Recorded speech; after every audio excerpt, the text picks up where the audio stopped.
My wife told me to shut my mouth in front of a bunch of people at a kid's birthday party. My wife and I are at odds lately over her sister-in-law, who is also her best friend, who is married to her brother. Long story short, she bends over backwards to accommodate their every ask, including babysitting, errands etc. This extends to volunteering me to help them without my knowledge or consent etc. She never sees my point of view or agrees with any criticism of them I have.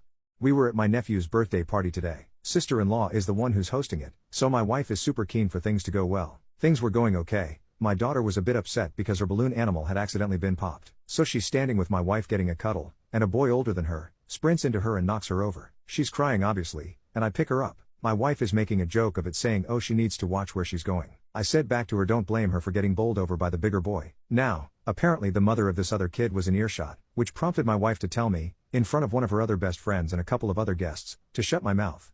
Then she had the cheek to tell me to not have a moody face. 15 minutes before this post, I sent an email to a divorce lawyer for a consultation. I've finally reached my limit. Edit, I spoke to my solicitor first thing this morning, and we had a good talk. He knows that I'm angry and upset at the situation, and he says that he will get myself and my wife in for a consultation if we decide to go down that route. The issue in Scotland is that for a divorce where only one party wants out, it can take upwards of a year to get it, and evidence of separation in that period, unless both parties agree to unreasonable behavior as the reason for the courts granting the divorce.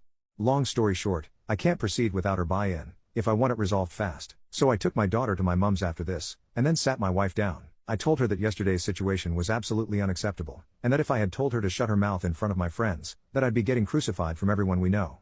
I told her she was lucky I kept my mouth shut at the party, and that I didn't give a crap about how her sister-in-law would have taken it. We fought again about her sister-in-law, and again, she defended her actions, saying that I'm the selfish one who won't help out my family when they need it. I then did the, perhaps petty, move of dropping divorce leaflets I'd printed from my solicitor's website in front of her. I said to her I absolutely want to help my family, and this is how I do it. I told her about how I was tired of playing third wheel in my own marriage, and I told her that I was not prepared to subject my daughter to a lifetime of this subservience. Finally, it looks like what I've said has had an impact. She cried and I think she was close to having a panic attack. This made me feel guilty, because fundamentally I don't think she's a bad person. She's just brainwashed into thinking her sister-in-law is the second coming of the Messiah.